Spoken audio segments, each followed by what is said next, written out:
అందుకే తెలంగాణ పరిపాలన గుండెకాయ లాంటి సచివాలయంలో ఈరోజు తెలంగాణ తల్లిని మనం ప్రతిష్ఠించుకోవడం జరిగింది. ఇది ఒక గొప్ప అవకాశం. ఉమ్మడి రాష్ట్రంలో ఆనాడు అవమానాలు ఎదురైనాయి. తెలంగాణ రాష్ట్రంలో నిర్లక్ష్యానికి లోనైనం.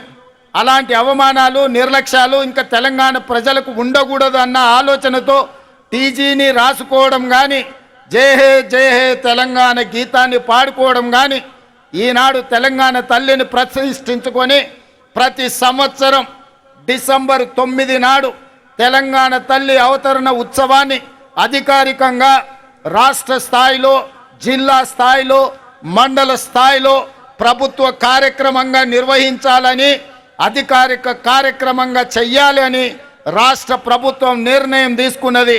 భవిష్యత్తులో ఈ నమూనాను మార్చాలన్నా, ఈ కార్యక్రమాన్ని ఎవరైనా అవమానించాలన్న ఆలోచన చేస్తే చట్టపరంగా వాళ్ళ మీద చర్యలు తీసుకునే అవకాశం కూడా ఉంటుంది.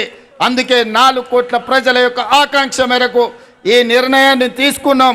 మీరందరూ కూడా పెద్ద ఎత్తున ఈరోజు మీరు ఈ కార్యక్రమాన్ని ఆశీర్వదించాల్సిందిగా కోరుకుంటూ, అదేవిధంగా రాజకీయ పార్టీ పరంగా ఈనాడు పార్టీ అధ్యక్షులు మహేష్ కుమార్ గౌడ్ గారు పిసిసి అధ్యక్షుడిగా ఈ కార్యక్రమంలో పాల్గొని పార్టీ కార్యక్రమాలను కూడా ముందుకు తీసుకెళ్లాలని, శాసన మండలి సభ్యులుగా వారు ఈ అంశాన్ని ప్రజల దగ్గరికి తీసుకువెళ్లాలని, శ్రేణులను స్ఫూర్తిని నింపే విధంగా ముందుకు నడిపించాలని, ఈ కార్యక్రమంలో వేలాదిగా పాల్గొని ఈ కార్యక్రమాన్ని విజయవంతం చేసిన మీకందరికీ మనస్ఫూర్తిగా ధన్యవాదాలు తెలియజేస్తూ మీ అందరి దగ్గర సెలవు తీసుకుంటున్న మిత్రులారా ధన్యవాదాలు.